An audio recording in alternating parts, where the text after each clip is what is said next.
Hello and welcome to Uncommon Law, my podcast about true stories from my life experience of over 50 years as a lawyer and trial judge.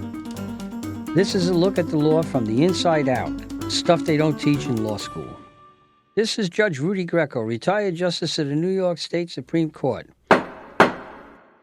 Late in 1979, the New York City Marathon is run in November every year, early November. My buddy and I, my friend Gino and I, decided we had watched the marathon that year, and we were inspired to try and enter the 1980 marathon.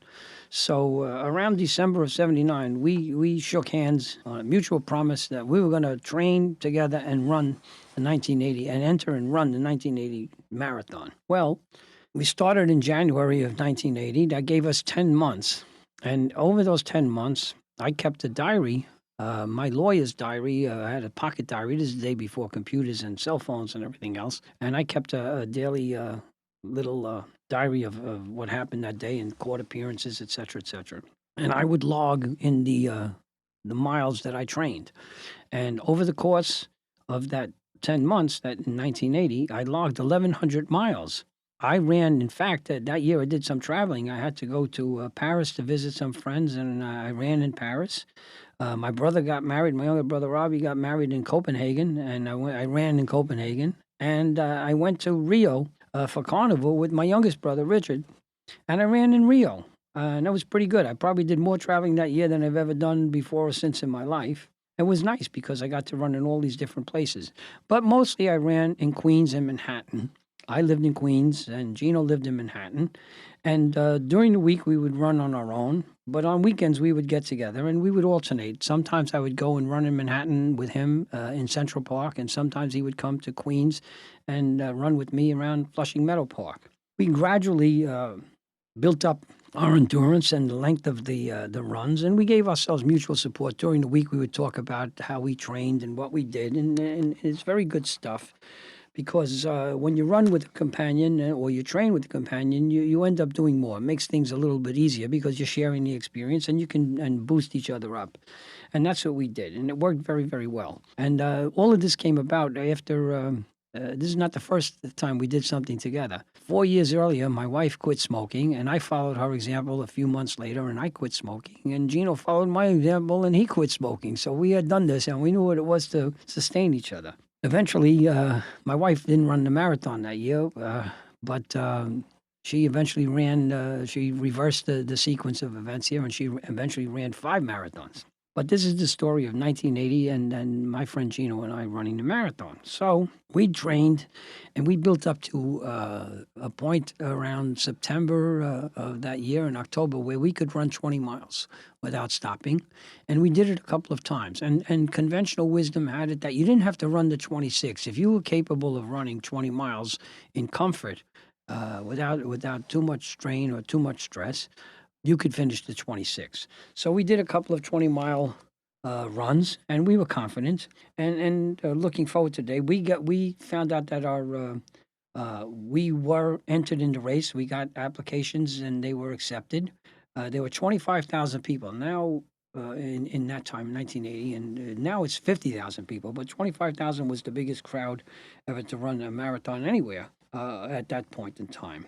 And the big weekend arrives. The race is on Sunday morning, but this was Saturday, and Gino and I went to a hotel in Manhattan where we had to pick up our digital numbered cards with a barcode and the race number, our entry number, that you pin to the front of your shirt, which records your progress in the race and the finish of the race and your time and everything else. And also, it's really nice because they give you a running cap, a cloth cap, and the New York Roadrunners does. They sponsor the race. And shorts and a T-shirt, a souvenir shorts and T-shirt. It was really nice, and it was really a nice experience because you get to mix with all these people from all over the world that come to the race, and it's like, your adrenaline rises up when you're mixing with all these people. There's tremendous enthusiasm there the day before and excitement before the race. So it's really, really nice. It kind of hoots you up, and it's really pleasant. Well, the big day arrives the following day, Sunday, and my brother Bobby decides he's going to join us. Now, my brother Bobby played professional soccer all over the world, and he was playing at that time. He was in great shape. He was in shape like a racehorse. He was also one of the fastest runners. Sprint, long distance, soccer game, or any kind of running you wanted to do. My brother could do it faster than you could or anybody else could that I ever met in my life. He was really terrific athlete. Now, he could run this race faster than we could, but he was going to keep us company, he thought. And typical, he never registered for the race. That's my brother. He doesn't go for formalities too much. He's a laid back kind of guy. And he decided he was going to accompany us. And it was a cold day that day. So we were all dressed, again, according to conventional wisdom. They tell you when you're going to run in cold weather, it was probably the coldest marathon to date.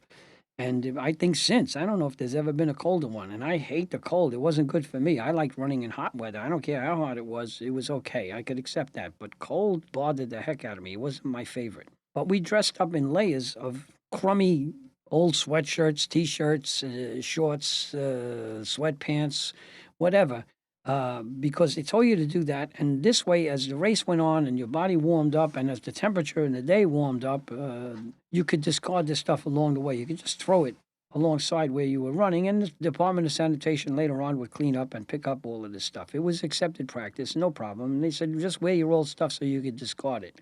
And that's the way to do it. You shed clothing along the way as needed. And you could stay as warm as you needed as well. So my wife drove the three of us, my brother and my friend Gino and I, over the Verrazano Bridge early Sunday morning. The start of the race is in Staten Island. At the base of the Verrazano Bridge is the big toll plaza, and there's an army fort right next to it. And everybody waits there. It's a staging area. And then you go into the starting area. And the starting area is like a big field in essence, and the mayor is there, and they have a big cannon from the army base that's going to be the starting gun for the race, and TV cameras everywhere, and the trucks, and big excitement. And there are areas that are marked off. The elite runners go right up in the front, and everybody, there are signs with estimated times, elapsed times. If you think you can run the race in 2 hours, you hang around by this sign. You go further back, it's 2.5 hour people, 3 hour people, 3.5, so on and so forth, up until about 5 hours. Well, we decided we could do this maybe in less than 4 hours, somewhere between 3.5 and 4 hours. But we weren't going to line up in the designated spot for those times. We were going to start dead last behind the very slowest runners, and there was a reason for it. It was our first marathon, and our strategy was let's start slow, because everybody tells you when they advise you, to run the race, don't start out too fast. Because it's your first marathon, you have a tendency to get excited and you overdo it in the first stages of the race. You run too fast, which means you burn out at the end because you've dissipated all your energy at the beginning with anxiety and excitement. So we figured if we start dead last, that'll force us to go slower at the beginning. And it was true. We did go slower because we had to walk over the bridge. And I didn't mention that coming over the bridge in the other way, with all the crowd, the traffic dropping us off was backed up.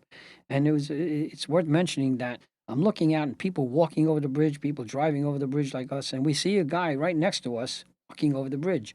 And I recognized him, but I didn't know him. And it was the actor, Burt Young, who was Paulie in the Rocky movie. He was Sylvester Stallone's trainer, Paulie. And Bert, it turns out he grew up in Queens, in a neighborhood right next to mine, in Corona, Queens. And we had mutual friends, although I never knew him. So I opened the window, and it was cold. I said, Bert. And I said, my name, Rudy, and I'm a friend of Lenny and this one and that one that you know from Corona. I said, do you need a ride to the starting line? He said, no. He said, thanks a lot. I appreciate it. Gee, that's really nice. He said, no, but I'd rather walk. He says, because I'm killing some time and I'm warming up while I'm doing it. It's cold out here. He says, and this is a good way for me to warm up and work off the tension anyway of starting the race. So we never did that. Well, back to the start of the race, the mayor sounds the start and announces it, and the cannon shoots off. And we ended up, because we're dead last, walking over the bridge. We walked because we're the rear of 25,000 people, and it was so crowded you couldn't run at the back of this pack. There was no way to run. You had to walk. You were forced to walk, which was a blessing in the long run. No pun intended. So now we're going and we go over the bridge into Brooklyn and Bay Ridge, and then eventually we go to the Sunset Park neighborhood along 4th Avenue in Brooklyn. And we enter another neighborhood called Clinton Hill and Fort Greene, which was gentrifying at the time. And we're running in a pack. And when you run in a marathon, the people that are keeping your pace, basically the same people you run with for the whole length of the 26 miles. And you get to know the people around you. At least they're familiar. You see them because you're all running the same pace. So I'm running, Gino and I are running, and my brother, we're running next to this guy. And he's dressed in a Superman outfit. He's got a Superman costume on, and it's the real thing, you know. And the guy was well built, and maybe had some padding in the uniform. I don't know, but in any event, he was a tall, good-looking guy, and he looked like Clark Kent or Superman. He had the blue tights with the red and yellow trim, and the red cape with the yellow lining, and everything else. And he's running along, and some wise guy on the sideline goes, a young guy, a teenager, maybe about 17, 18 years old. He goes, "Hey, Superman, if you're so super, how come you don't clean up the subway?" And Superman starts laughing. And he was getting comments all along because of his Superman. He was drawing attention all along the race. And I looked up at him. I said, "So, Superman, it's lonely at the top, isn't it?" He says, "Yeah, it's not easy." And we laughed. And I was proud of myself because here I am, 4 or 5 miles into the race, 6 miles into the race, and I'm keeping pace with Superman. That's not bad, you know. We're so far, so good. Now we go into Williamsburg. And in Williamsburg is a Hasidic Orthodox Jewish neighborhood. Everybody with the black hats and beards and payas and black outfits, suits and coats. And we're going along, and this is Sunday. Now, the Jewish Sabbath is Saturday, so this is like Sunday is like their Saturday, and everybody's out on the street watching this thing. And the brownstones along Bedford Avenue are opened. All the windows are open, and there's all these little kids. They're all little Jewish parochial schools, religious schools, and the kids have on uniforms, and most of them wear some kind of striped shirts, orange stripes, orange and white, black and white, blue and white, red and white. You get it. And the kids are crowded. All these little heads, 10 heads in one little window, looking at the people that are running. And on the street, you see the Hasidic men. You don't see too many women out in the street, but the men are out there, and they're watching all these crazy people run the marathon. And tourists get a kick out of it because they never saw so many, if any, Hasidic people in one place. And they were all out there. And then these two guys are watching, and they were close to the crowd. And one of them comments about my brother's shirt, which is, again, a broken down sweatshirt that he's ready to throw away. It's got holes in it. And the one guy said, "So what's the matter with you? You couldn't wear a better shirt?" And my brother, being a wise guy, looks at the guy and he says, "No," he said, "you don't know. I just got divorced. And this is all she left me." And the two guys started nodding in sympathy. Oh, and and my brother's laughing. He keeps going. We keep going. And so much for Williamsburg until we get right under the Williamsburg Bridge, where we're going to meet and greet by prearrangement Gino's 80-year-old grandmother. So now we stop for 2 or 3 minutes to give Grandma a kiss and a hug and tell her we're all right, and which was fine. She died a couple of years later, but it was a nice thing that we did, although we wasted a couple of minutes doing it. And we proceed through Greenpoint, through McCarran Park on Bedford Avenue. Now, McCarran Park is a big park in Greenpoint, and reputedly, and this day was no different than the reputation said, are the most enthusiastic crowds on both sides of Bedford Avenue. And I'm telling you, they did Brooklyn proud because these people in Greenpoint had tremendous spirit. Man, they're cheering and yelling and encouraging the runners. It was the most wonderful thing. And it lived up to its reputation. Good old Brooklyn spirit was in full bloom that day. We go through Greenpoint and we cross over the Pulaski Bridge. And everybody likes the Pulaski Bridge. New Yorkers like it, but out of state or foreigners love it even more because it parallels the east side of Manhattan. You're looking across the East River. The Pulaski Bridge goes over Newtown Creek, which divides Brooklyn, Greenpoint from Queens, Long Island City. And while you go and you look left and you see the whole skyline, the Empire State Building, the UN building, and the Chrysler Building, etc. And it's a gorgeous, gorgeous sight. It's really nice. And at the base of the bridge on the Queens side are our wives. My brother's wife, Gino's wife, and my wife. And we stopped there and talked to them and give them the update and et cetera, which was a big mistake because we killed 5 minutes there and it's cold and I cramped up in the cold. and I had a stitch, what they call a stitch, a cramp in my stomach. And I said, well, we're not going to waste time standing around here. Let's go. It'll go away. Well, it didn't go away. I ran the whole second half of the race with that darn cramp, and it wasn't fun. We crossed the 59th Street Bridge, and we're right next to two guys who are famous regular features who ran this race every year. One of them was Cowman, who dresses up in a Plains Indian costume with a buffalo headdress. And the other guy was the French waiter who runs along in a tuxedo, who looks like a tuxedo, carrying a tray with a bottle of wine and two empty wine glasses on it. I think they glued onto the tray. But anyway, these characters, and we passed those guys on the bridge. We're having a good time. And we spill out onto the Upper East Side, First Avenue, where you get the bar and brunch crowd. And there's big crowds up there. And we run up the East Side all the way from the 60s all the way up to Harlem. And on the way up to Harlem, word people talk about different things, and word spreads around, and word spread around that one of the competitors was the former Olympic marathon gold medalist or distance runner, Lassi Viren from Finland, and he was running in the race and he dropped out. So we got a moral boost from knowing that we outlasted Lassi Viren, the Olympic gold medalist. And then up in Harlem, again, as I say, we're running in a group. And right at the front of our group, we were in kind of the middle of a pack. And up at the front of our group is this woman, and she's got a black T-shirt. And we saw her. Now we're running. Now this is probably about 18 miles or so along the way. And we finally passed this woman in the black T-shirt. She slowed down, and we were very happy to catch up to her and pass her. And I looked back at her shirt, and on the front was emblazoned in gold letters, Mother of Eight. So I got big pride out of passing Mother of Eight up in Harlem, you know. And now we go from Harlem into the South Bronx. You take a quick dip into the South Bronx. And we were running again with some guys from out of state, and they were openly conversing and wondering about how terrific New Yorkers were and how warm and cheerful everybody was and greeting everybody and encouraging the runners and everything else. And they were, talking about that. And one of them says out loud to one of the spectators, "Where are we now?" And this guy's young, I think he's a Puerto Rican guy, probably about 22, 23 years old. And he looks at them, he's smiling. He goes, "Man, you're in the South Bronx. You better run fast." And these two guys broke out and laughed. He smiled. Everybody broke out in laughter. It was a good inside New York joke, and it was fun. We turned down the Madison Avenue Bridge into Manhattan from the South Bronx. And now we're in Harlem, up in the upper reaches of Harlem on the east side. And I think I must have looked haggard or something, or particularly like I'm suffering, which was no surprise because I still have the darn cramp that I had, and it was bothering me. In the cold weather, I was not in a good mood. I can tell you that, and it must have shown on my face.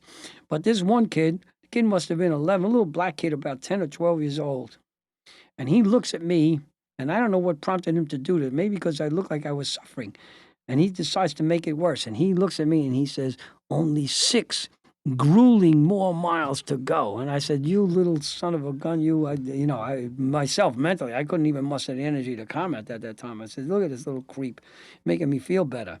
So now we're going downtown through Central Park. And our strategy of starting last is paying off because now while we're in Central Park, we're about 23 miles into the 26 or something like that. And people are stopping. They're walking, they're kneeling down, they're at the water stations, they're leaning on trees, they're sitting down on the grass, and we're passing people. We've got plenty of gas left, and we're doing fine. We're just moving the same pace we've had all along, and we're doing great. And we come upon this guy who's limping along. He's walking, but he's hobbling. And it doesn't look good. And it turns out that Gino knows him. He's a business colleague of Gino's, his friend Charlie. And he said, "Charlie, what's going on?" It turns out Charlie's hobbling because Charlie, in high school, was a running back at a school with a big football program, and he was a star running back, and he ruined his knees playing, high school football. And he had never gotten them repaired, and now it was showing up. So we got him, and we encouraged him, and picked up his spirits, and he picked up the pace, and he jogged with us towards the finish line. So that was pretty good. That was encouraging also. Now we're running along Central Park South. This is like the last mile and a half, and we turn onto Central Park West with facing uptown. This is the last half mile, 3/4 of a mile to the finish line, and this is good. Now you really get heartening. The crowd's thicken up. You're getting close to the finish line, and we're doing pretty well. About 20 yards from the finish line, a race marshal, a young guy, the guy was in his early 20s or so, he comes out and he sees my brother has no official number pinned to his shirt or anything else. My brother's basically an outlaw here. And this guy comes out and he says, you're going to spoil the efficacy of the race, and the finishing and everything else. You get out right now. And my brother said, fine. And he points to a gate to the left. And there's a small gate where you could leave the running area and where the spectators were. And my brother obediently, he knows he has no right to cross the finish line. He was cool. And he ran over to the gate. Only the guy kept following him. Now, all of this is happening in a flash, in a matter of seconds. But it seemed like slow motion when you go through it. It just seemed like everything was slowed down in slow motion, like they do in the movies. It's a critical moment, and all of a sudden, all this fast action becomes almost totally slow, almost a dead stop. And I see my brother, and I know my brother very, very well. This guy, the problem is, he's not satisfied with my brother leaving the race. He's venting, and he's in my brother's face, screaming at him and calling him all kinds of names and insulting him, this, that, and the other thing. And my brother, I know him. He's one of these quiet people who's very, very quiet, very, very quiet, very, very quiet, and then he explodes. And I also know my brother. We've been in enough soccer fights to know exactly what he's doing. He's changing his foot stance, and he's getting in a posture because he's ready to throw a punch at this guy. And I said, oh, no. He's going to throw a punch at this guy. The guy's a race official. We have thousands of witnesses here, spectators, cops, cameras, Parks Department people, race officials from the New York Roadrunners. Everybody's right there. And my brother's going to clock this guy, and he's going to end up going to jail, and I'm going to spend the rest of the weekend and maybe tomorrow trying to get him out on bail for this nonsense, and he's going to look bad, even though he may be partially right. And again, this is all in a matter of seconds. I said, I have to do something drastic. I turn around. I'm now about 10 feet from the finish line. I turn around and make a 45-degree angle backwards the other way towards the gate where my brother is, and this guy is in his face. And I run up to the guy, and I got right in the guy's face, and I hissed quietly because I didn't want people to see him. And I said, that's my brother, and he listened to you, and he's leaving the race. And I'm going to tell you something. If you don't leave him alone, I'm going to bite your heart right out of your chest and spit it in your face. You understand? And my brother's giving him a cold, hard, homicidal stare, and I've got blood in my eyes. And thankfully, the guy backed off. He got scared, which was the whole intent of the whole thing. I was just mad. I would have done something. I wouldn't have bitten his heart out of his chest. But I figured, let me make it dramatic here so the guy gets the message. He got the message. And my brother walks out. The guy leaves him alone. My brother fades into the crowd. I turn around and go over the finish line. Now they have an automatic camera that takes everybody's picture, and because you have the digital readouts on your card, they can contact you and they want to sell you the picture if you want it. And we have a picture from the finish line. Naturally, we're very proud to finish. But there I am in the finish line picture, crossing the line, and no big smile. I'm pissed off. I'm angry, and I got a mean face on, and Gino's got his arm around me, consoling me. And I guess the moral of this story is that sometimes a marathon finish is more than 26.2 miles. Sometimes you have to run a few extra yards and do some other things to finish the race, and that was my story. Thanks for listening. Come back next week for another episode of Uncommon Law, lessons they don't teach in law school. I'm Judge Rudy Greco. Court is adjourned.